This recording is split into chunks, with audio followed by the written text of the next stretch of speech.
This is Matthew Pejkovic from Matt's Movie Reviews. Alejandro, how are you today? Good. How are you? I'm very well. It's a pleasure to be able to talk to you today. Alejandro, I think a lot of people will be surprised about the story of Mother Cabrini. It's to my great shame that myself as a Catholic never heard of her beforehand before knowing about your film. What about yourself? What did you know of Mother Cabrini before taking on this film, or did you not know of her as well? Were you in the same camp that I was in? I knew nothing. I knew absolutely nothing. I was very surprised. I didn't know anything about her, and everything I learned from her about her was by reading the screenplay, the first draft that was sent to me, and I was shocked that I didn't know anything, and I saw a great opportunity to shine a light on her life. In many ways, it felt like she's the forgotten saint. And, I wanted to continue her legacy by creating this cinematic odyssey about her life. In the role of Mother Cabrini, you have Cristiana Delana, who is absolutely fantastic in the role. What I think is incredibly essential to her portrayal is that she's Italian herself. How important was it that you had an Italian actress play this Italian saint? Because I think it leads to an authenticity to the role into the movie, which unfortunately I think some other filmmakers or films probably don't tap into when portraying characters like this. Yeah. In the beginning, we didn't plan to shoot the movie in Italian. And, what was beautiful about this project is the project almost took a voice of its own. And all I had to do is to listen what the project wanted.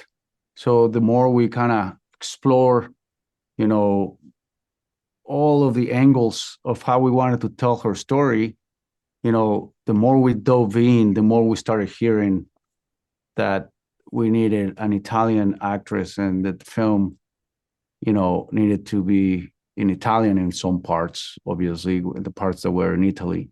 And that's how we open up to start looking for Italian actresses. And that's how I ended up meeting Cabrini.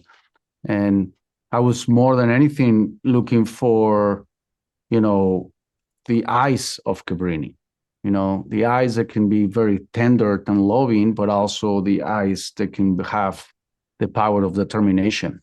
So it kind of, that's how I ended up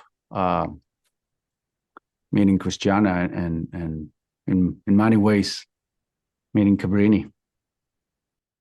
The story of Mother Cabrini deals with many themes.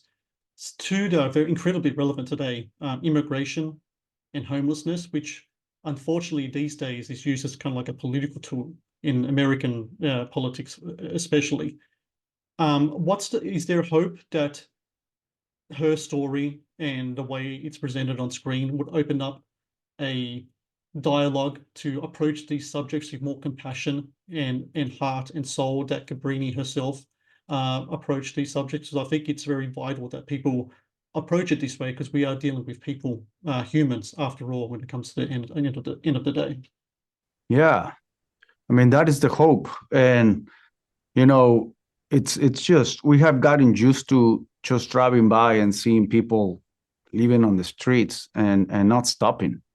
It's almost becoming something that is very abnormal. It's becoming normal and we're accepting it. And I do think, like you said, the hopes is that, yes, if films like this create, social dialogue about the dignity of the people who are living on the streets.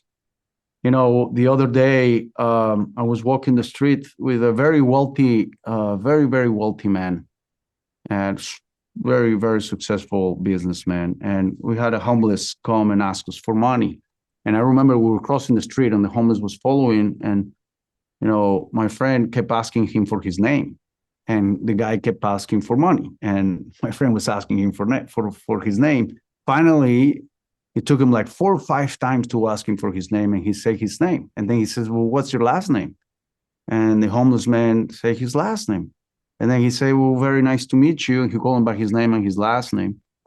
And then after speaking to my friend, he said, look, I work with a homeless organization, and a lot of homeless people haven't heard their name in years, and they lose their human dignity. So sometimes it's calling them by their name and their last name reminds them of, their humanity, that they are human beings, and you give them greater value than just giving them $1 and walking away from the problem.